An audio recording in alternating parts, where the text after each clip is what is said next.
Hello everyone, कैसे हैं आप सब लोग। मेरा नाम है उसामा मुबारक। तो आज हम आर्टिकल 14 को कवर करने वाले हैं। बहुत ही इंपॉर्टेंट आर्टिकल है फंडामेंटल राइट्स पार्ट 3 का। तो जैसे ही आज मैं सुबह उठा तो मुझे एक बहुत ही रिनोन शायर जो हैं कैफ़ी आज़मी, उनका एक शेर याद आया।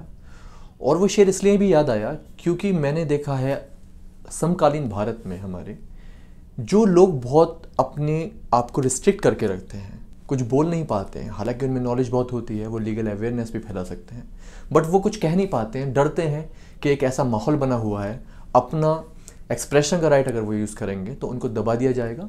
एक अलग तरीके का डर, अलग तरीके की घुटन वो महसूस करते हैं। तो कैफ़ी आज़मी का शेर है कि होठ सीकर देखिए पछताएंगे आप, होठ सीकर देखिए पछताएंगे आप, हंगामे खड़े उठते हैं अक्सर ऐसी घुटन के बाद।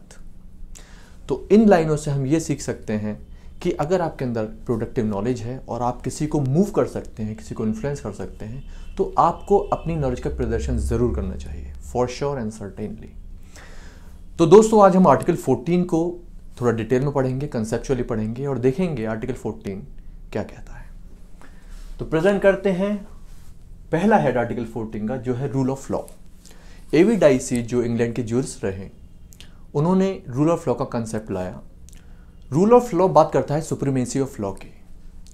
चाहे प्राइम मिनिस्टर हो, चाहे क्लर्क हो, चाहे गरीब आदमी हो, पॉपर हो, सभी के पास इक्वलिटी है, इक्वलिटी का राइट है। कोई किसी से बड़ा नहीं है, कोई किसी से छोटा नहीं है, सब लोग इक्वल हैं, ऑन द इक्वल फुटिंग। जब हम बात करते हैं इक्वलिटी की, तो जब आप आर्टिकल 14 को देखेंगे तो उसकी वर्डिंग्स हैं, the state shall not deny to any person equality before law and the equal protection of the laws. तो ये दो टर्म सामने आती हैं, equality before law and equal protection of the laws. अगर हम जुडिशियल एग्जाम्स को कंसिडर करें तो जितना भी सिलेबस डिजाइंड है हर स्टेट जुडिशरी का, वो इन्हीं दो टर्म पे टिका हुआ है। यहाँ से ही हमारी आर्टिकल 14 की जर्नी स्टार्ट होती है। तो हम पहले लेते हैं equality before law. Equality before law का मतलब है, असल में ये जो टॉपिक है ये बहुत जेनेरिक सेंस और बहुत जनरल सेंस में यूज हुआ है, बड़े ऑर्डिनरी सेंस में यूज हुआ है, और ये एक नेगेटिव अप्रोच है।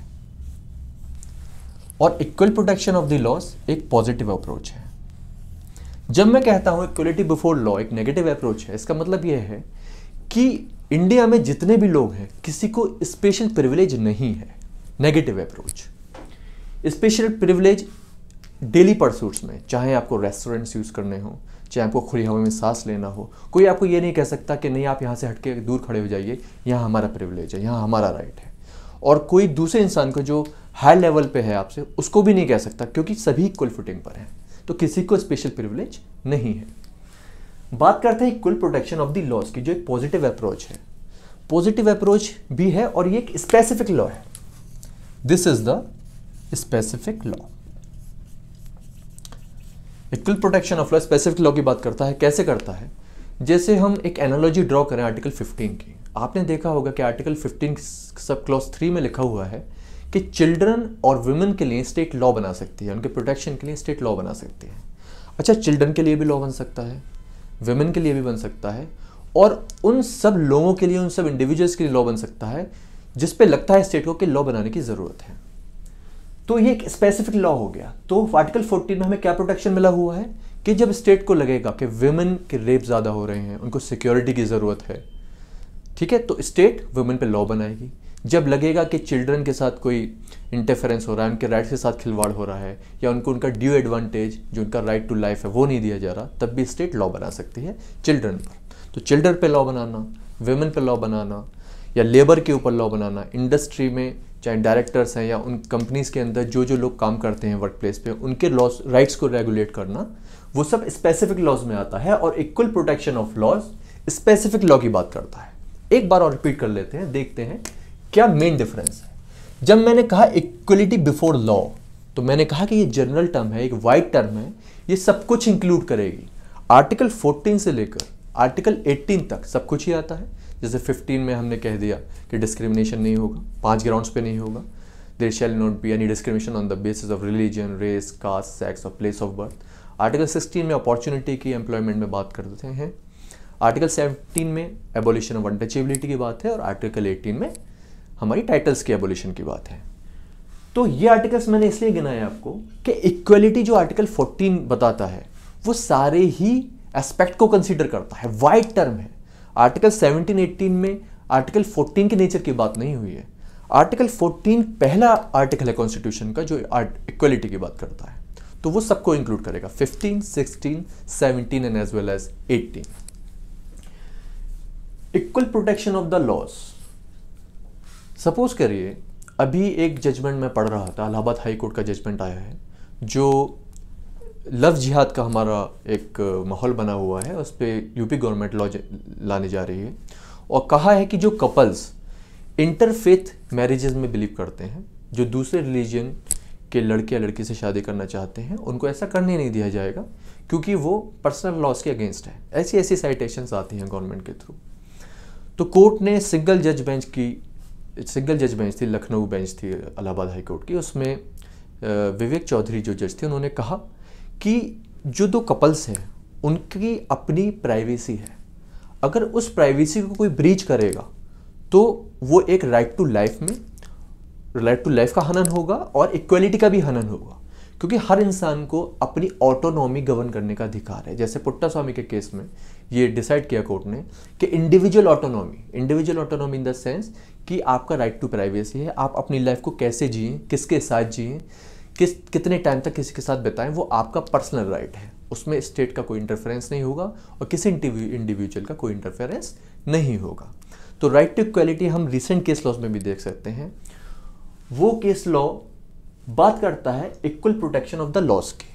अगर हम रिलेट करके देखें तो equal protection of the laws क्या करना चाहिए, इंडिविजुअल ऑटोनॉमी को अपहोल्ड करना चाहिए, जो पर्सनल राइट है उसको एनफोर्स करना चाहिए कि भाई राइट टू लाइफ है हमारे पास, इक्वलिटी का राइट है हमारे पास, एम्प्लॉयमेंट में अपॉर्चुनिटी है हमारे पास। तो इन सब के बारे में जब स्टेट लॉ बनाएगा तो एक इंडिविजुअल को एडवांटेज देगा, बेनिफिशियल होगा उसके लिए।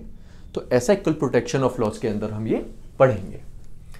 Equality before law general term जैसे मैंने कहा वो सभी को इंक्लूड करेगा। अच्छा, जब हम इन दोनों कॉन्सेप्ट को पढ़ते हैं तो एक केस जरूर सामने आता है, वो है state of Bombay versus FN Balsara.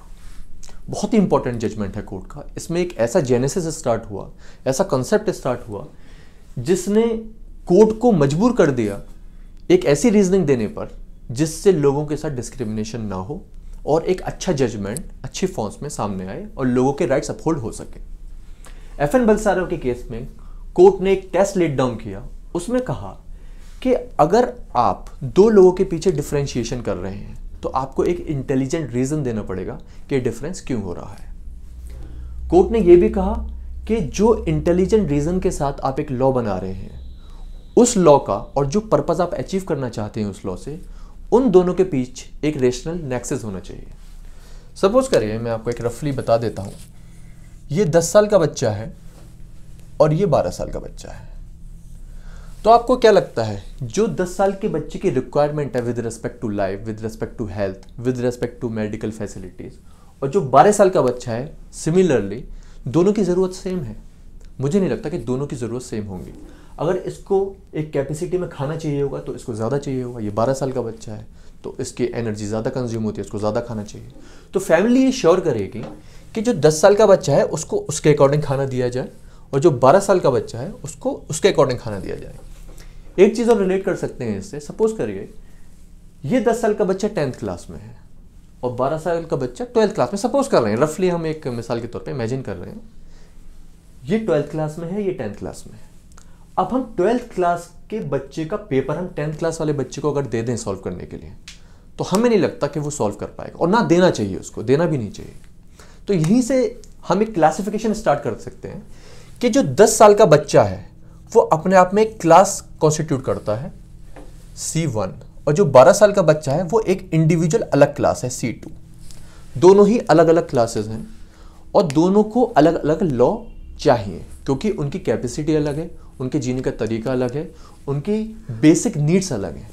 तो जब दोनों को अलग अलग लॉज चाहिए तो हमें अलग अलग लॉज बनाने पड़ेंगे, स्टेट को अलग अलग लॉज बनाने पड़ेंगे। तो कोर्ट ने यही कहा कि जो इंटेलिजिबल डिफरेंशिया है, कोर्ट को ये रीजन देना पड़ेगा, एक इंटेलिजेंट रीजन देना पड़ेगा कि आप 10 साल के बच्चे के लिए जो 10th क्लास में है उसके लिए लॉ क्यों बना रहे हैं और क्या पर्पस आपको सर्व करना है, और 12th क्लास के बच्चे के लिए जो आप लॉ बना रहे हैं विद रेस्पेक्ट टू एनीथिंग, चाहे उसको न्यूट्रिशन चाहिए, चाहे उसको एजुकेशन चाहिए, चाहे उसको एम्प्लॉयमेंट चाहिए, तो इन दोनों में डिफरेंस आपको बताना पड़ेगा, एक इंटेलिजेंट रीजन देना पड़ेगा कि आप ऐसा रीजन क्यों, आप ऐसा लॉ क्यों बना रहे हैं। और जब आप लॉ बना देंगे, लॉ आपका क्रिएट हो गया, तो इस लॉ को आपको बताना पड़ेगा कि एक रैशनल नेक्सस क्रिएट कर रहा है ये लॉ, एक इंटेलिजेंट रीजन बताना पड़ेगा कि ये लॉ इस डिजायर्ड एंड को सर्व करेगा, इस पर्पस को सर्व करेगा कि 12th के बच्चे की जो नीड्स हैं उसकी कैपेसिटी के अकॉर्डिंग 12th के बच्चे को मिलनी चाहिए जो 12 साल का है, और 10th के बच्चे के अकॉर्डिंग 10th जो 10 साल का बच्चा है उसकी कैपेसिटी के अकॉर्डिंग उसको उसकी नीड्स फुलफिल होनी चाहिए। तो इंटेलिजिबल डिफरेंशिया और रैशनल नेक्सस यही कहता है कि जब लॉ बनाया, लॉ बनाने के बाद आपको इंटेलिजेंट रीजन दिया आपने ऐसा लॉ क्यों बनाया है, और रैशनल नेक्सस कहता है कि जो लॉ बनाया है उसका क्या रिजल्ट होगा, वो क्या पर्पस सर्व करेगा। अगर जो लॉ बनाया है वो पर्पस सर्व नहीं कर पाता है तो ऐसा लॉ बेकार है, अनकॉन्स्टिट्यूशनल है, वॉइड है। तो हमने ये देखा कि state of Bombay versus FN Balsara में 2 केस लेट डाउन किए कोर्ट ने, इंटेलिजिबल डिफरेंशिया, रैशनल नेक्सस। और एक बार इनको रिवाइज करिए, देखिए कि equality before law, equal protection of laws किस किस रेस्पेक्ट में डिफरेंशिएटेड है, किस किस रेस्पेक्ट में क्या क्या केस लॉज इस पे और हो सकते हैं।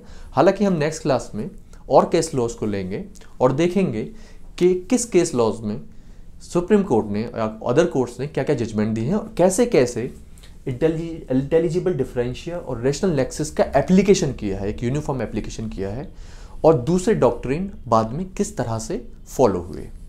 तो इस वीडियो को सब्सक्राइब करें, शेयर करें, और हम आगे आने वाली वीडियो में पार्ट 2 में डिस्कस करेंगे और केस लॉज, और जो बेल आइकन है उसको दबाना ना भूलें। Thank you.